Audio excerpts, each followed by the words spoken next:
4 in the morning. No alarm clock. No snooze button. Just the sharp crack of a wooden staff against stone, echoing through the servants' quarters like a gunshot in the darkness. Your body jolts awake on a straw mattress that feels more like sleeping on bundled twigs. The air bites at your skin, so cold you can see your breath forming ghostly clouds in what little moonlight seeps through the narrow window slit. This is how every single day began for a medieval castle servant, not with the gentle glow of a smartphone screen or the comfort of central heating gradually warming your bedroom, not with the promise of hot coffee or a leisurely scroll through social media, just brutal, immediate reality crashing down like an avalanche, while you fumble for warmth under a thin woolen blanket that scratches like sandpaper. Servants 6 centuries ago were already on their feet, muscle memory overriding the shock of consciousness. Their bodies had been conditioned by years of this routine, a biological clock set not by personal choice, but by the unforgiving demands of survival. Think about your morning routine, the snooze button you hit 3 times, the thermostat you adjust without thinking, the coffee maker that's already brewing because you programmed it the night before. Now, strip all of that away. Strip away every comfort, every convenience, every buffer between you and the raw edge of existence. Could you handle what they considered normal? Could your modern mind and body survive their everyday reality? The answer reveals everything about who we've become and who we once were. The moment you stumbled from your straw bed, you entered a world where your exact position determined everything: your meals, your shelter, your future, even your chances of living through winter. Medieval castle hierarchy wasn't just social posturing. It was a survival algorithm coded in flesh and blood. At the bottom, scullery maids scrubbed pots with sand and ash, their hands permanently stained and cracked. Above them, kitchen servants who could handle knives and fire. Higher still, chambermaids who touched the belongings of nobility. At the apex, the head steward, a peasant-born man who could command rooms full of people with a single glance. This wasn't oppression disguised as organization. This was optimization disguised as oppression. Every layer served a function. Every rank carried specific knowledge that kept hundreds of people alive through brutal winters and uncertain harvests. The scullery maid who proved she could manage kitchen inventory became a cook. The cook who showed leadership became kitchen master. The kitchen master who demonstrated broader thinking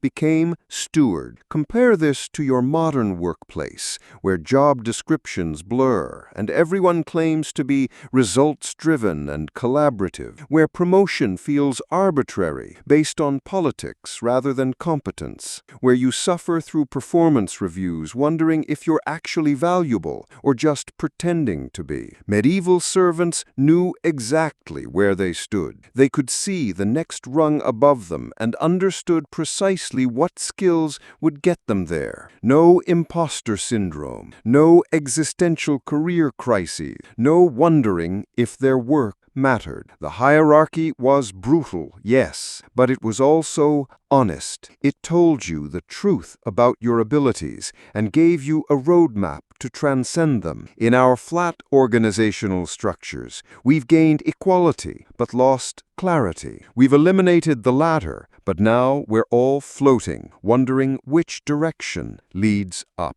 The first task of the day, carry water. Not turn a handle and watch it flow. Carry it, 40 gallons minimum, hauled in heavy wooden buckets from the well to the castle kitchens, great hall, and chambers above. Each bucket weighs nearly 70 pounds when full. Your shoulders burn, your back scream, but the castle needs water like a body needs blood, and you are the circulatory system. This was medieval energy economics economics in its rawest form. No electricity, no gas lines, no municipal water systems, just human muscle converting effort into survival, one bucket at a time. While you flip a switch and flood your home with light, medieval servants chopped cord after cord of wood, their hands bleeding through calluses that had calluses. They were living power plants, human generators keeping a stone ecosystem alive through pure physical output. The average medieval servant burned 4,000 calories daily, double what modern manual laborers consume, just maintaining the basic infrastructure we now take for granted. But here's what separates medieval servants from simple laborers. They were also engineers. They developed water rotation schedules that maximized efficiency and minimized waste. They created fire management systems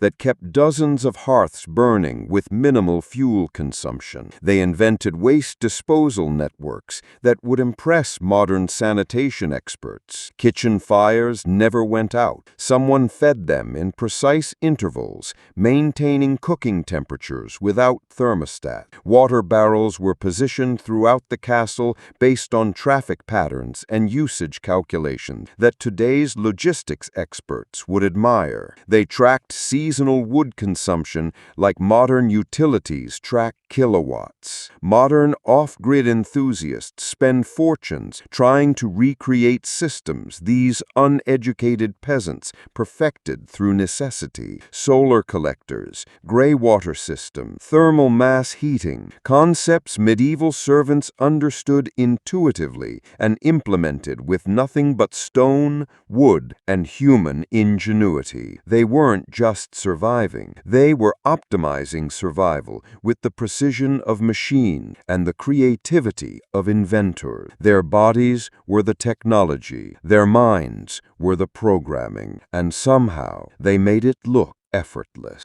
By sunrise, medieval servants were already 3 steps ahead of the weather, not because they checked an app, but because they read the sky like a book written in clouds and wind. When cirrus clouds formed specific patterns at dawn, they knew to secure loose thatch and bring in extra firewood. When sparrows nested lower than usual in spring, they prepared for a harsh winter months in advance. You pull out your phone and tap a weather icon. They watched how smoke rose from chimneys, how spiders built their webs, how cattle positioned themselves in fields. Red sky at night meant fair weather, but only if the wind came from the west and morning dew formed on metal surfaces. These weren't superstitions. They were sophisticated environmental algorithms passed down through generations of life-or-death observation. Medieval servants could predict storms 6 hours before they hit by watching cloud formations and bird behavior. They knew which herbs would be ready for harvest by observing insect activity and soil temperature. They timed planting cycles not by calendars,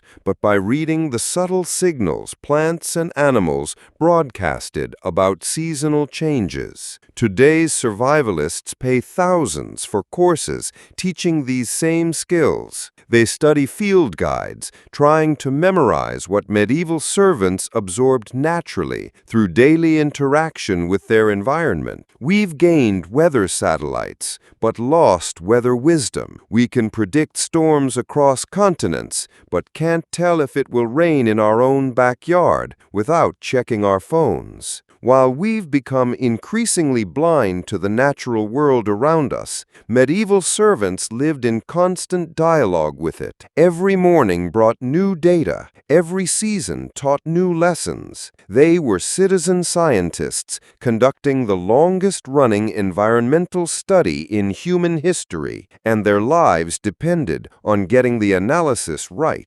The castle kitchen was a pharmacy disguised as a food preparation center. Medieval servants didn't just cook, they practiced biochemistry without knowing the word existed. Every meal was medicine, every scrap was currency, every preservation technique was a battle against death itself. They brewed ales, not for pleasure, but for survival. The fermentation process killed waterborne pathogens that claimed thousands of lives annually. These servants understood that alcohol was antiseptic centuries before anyone knew what bacteria were. Their daily beer contained fewer harmful microorganisms than most medieval water sources. They were inadvertent microbiologists, creating safe drinking solutions through controlled fermentation. Their preservation systems would mystify modern food scientists.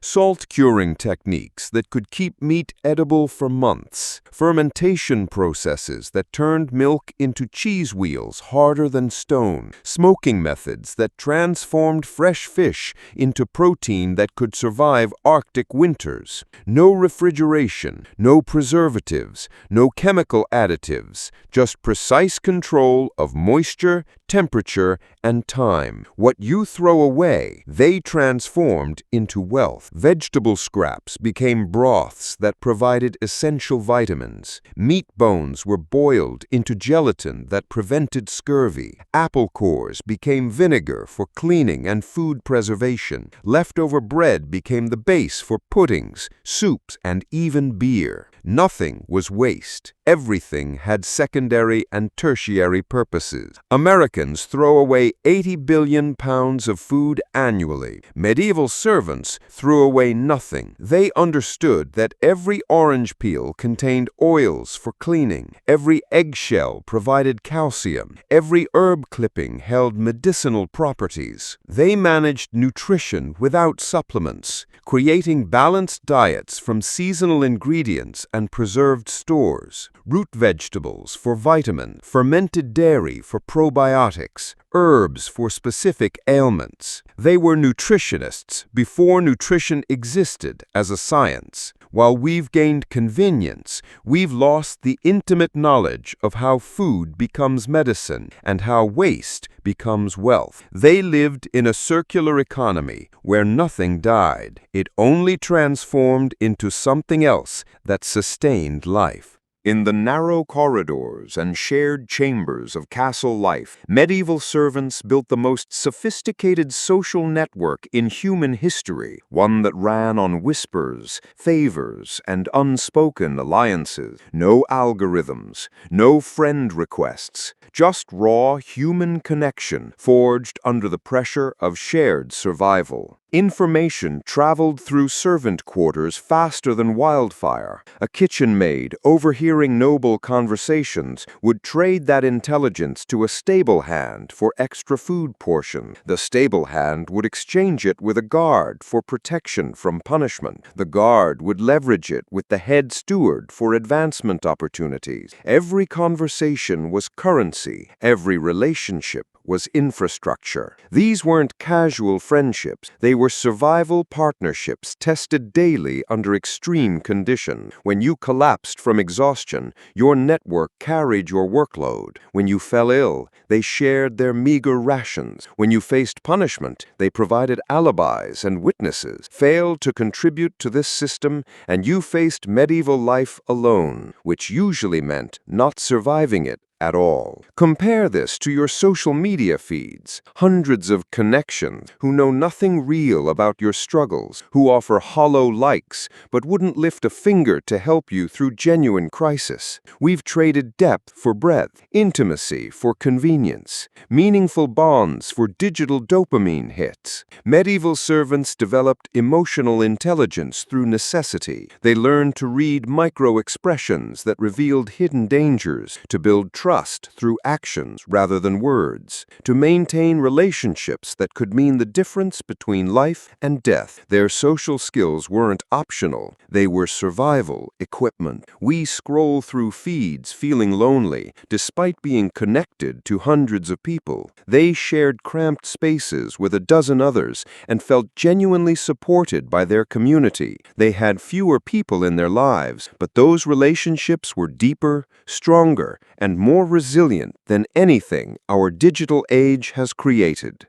By age 16, a medieval servant possessed more practical skills than most modern adults acquire in a lifetime. They could mend clothing with stitches so tight the fabric was stronger than new, build furniture from raw wood using only hand tools, diagnose and treat sick animals, brew medicines from garden herbs, construct stone walls that would outlast civilizations, preserve food for months without spoilage, navigate by stars and read weather patterns like textbooks. This wasn't specialization, this was omnicompetence. Even the lowest scullery maid knew basic construction, textile production, food preservation, animal care, and herbalism. Specialization existed, yes, but it floated on an ocean of general competency that made every servant nearly self-sufficient. The castle blacksmith could also tend wounds, repair textiles, and manage livestock. The cook understood construction principles, basic metallurgy, and seasonal agriculture. The head steward combined accounting skills with engineering knowledge, diplomatic training, and military strategy. They were living Swiss Army knives, multiple specialized tools integrated into one adaptable person. Modern workers panic when asked to perform tasks outside their narrow expertise. We've created learned helplessness through hyper-specialization. Your smartphone breaks, you're helpless. Your car won't start, you call professionals. Your sink leaks, you schedule appointments. We've traded competence for convenience and become fragile in the process. Medieval servants were anti-fragile. They grew stronger under pressure because pressure forced them to develop new capabilities. When the castle blacksmith fell ill, others stepped in with sufficient metalworking knowledge to maintain essential function. When storms damaged buildings, servants didn't wait for contractors. They became contractors. They learned through apprenticeship, observation, and necessity. No classrooms, no certifications, no degree requirements. Just hands-on experience, building competency that couldn't be outsourced, automated, or forgotten during a power outage. We've gained efficiency, but lost resilience. They built empires from stone and skill because every person was a reservoir of practical knowledge. We build economies from specialization and dependency because we've forgotten that true strength comes from being useful in multiple ways, not just one. Let's not romanticize this. Medieval servants died young, often brutally young. A simple cut could become septic and kill you within days. Childbirth was Russian roulette, with mortality rates that would horrify modern parents. Broken bones set incorrectly, leaving permanent disabilities. Malnutrition stunted growth and weakened immune systems. Social mobility existed, but within rigid constraints that would suffocate modern sensibilities. The average medieval servant lived to 35 if they were lucky. They worked 16-hour days in conditions that would shut down modern workplaces instantly. They owned nothing, controlled nothing, and could be displaced at their lord's whim. By any objective measure, their lives were harder, shorter, and more brutal than anything we endure. Yet here's the uncomfortable truth that challenges everything we believe about progress. They may have been psychologically healthier than we are. Every morning brought clear purpose. Their work directly contributed to survival, theirs and their communities. They could see immediate results from their efforts. Food prepared, fires maintained, structures built. No existential questioning about whether their job mattered. It obviously did. people lived or died based on how well they performed. Modern depression rates dwarf anything recorded in medieval times. We've eliminated most physical suffering, but created psychological epidemics. We live longer, but struggle more with meaning. We have infinite choices, but feel paralyzed by options. We're safer, but more anxious, more connected, but lonelier. Medieval servants found meaning through necessity, community through dependence, and satisfaction through direct contribution to survival. They faced death regularly, but rarely questioned their purpose. We've conquered mortality, but lost the clarity that comes from understanding exactly why we exist. Were they happier despite the hardship? The question haunts everything we've built since their time ended. Strip away the romanticism, and three revolutionary systems emerge from medieval servant life that could transform modern resilience. Not quaint traditions to admire from a distance, but practical frameworks we abandon to our own detriment. First, seasonal living. Medieval servants synchronized their entire existence with natural cycles. Winter meant conservation, repair, and planning. Spring brought preparation and planting. Summer demanded maximum output and preservation. Autumn focused on harvest and storage. Their bodies, minds, and communities operated in harmony with these rhythms. We live in artificial summers year-round, constant growth expectations, perpetual productivity demands, always-on connectivity. We've eliminated seasonal rest and wonder why burnout epidemics plague every industry. Medieval servants worked intensely during harvest, then maintained equipment during winter. We work intensely all year and call it progress. Second, resource optimization through scarcity mindsets. Not poverty thinking, optimization thinking. Every material had multiple uses. Every skill served various functions. Every person contributed across multiple domains. They practiced circular economy principles that make modern sustainability efforts look amateur. Third, community interdependence as anti-fragility.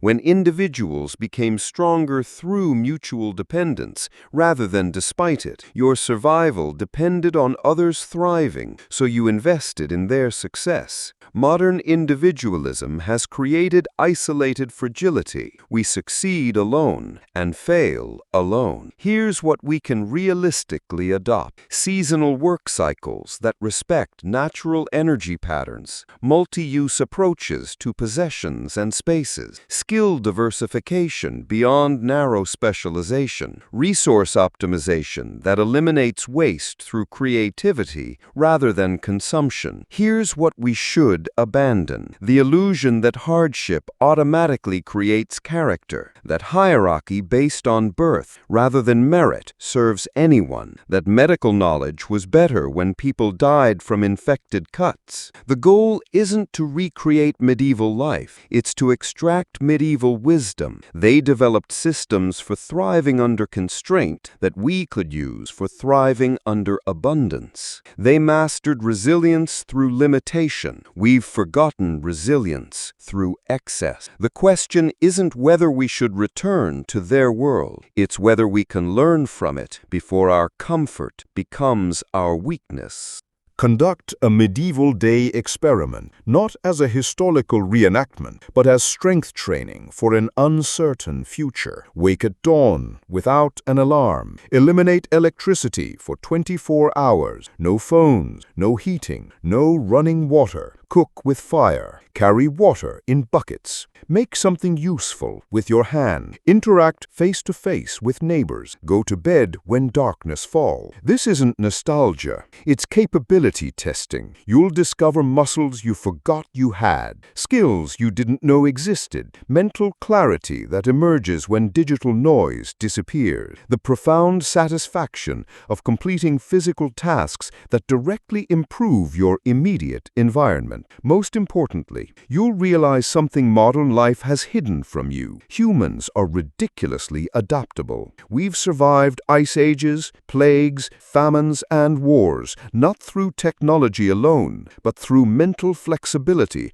and physical resilience that still exists within us. Medieval servants weren't superhuman. They were human, just like you, but trained by necessity to use capabilities we've allowed to atrophy through comfort. The future remains uncertain. Climate change, economic volatility, supply chain disruption, challenges that might require more resilience than our current lifestyle develop. Learning from the past isn't about going backward. It's about moving forward with fuller knowledge of what humans can endure and achieve. If you had to build resilience from scratch tomorrow, what would you keep from both worlds? That question might determine whether you thrive in whatever castle life builds next.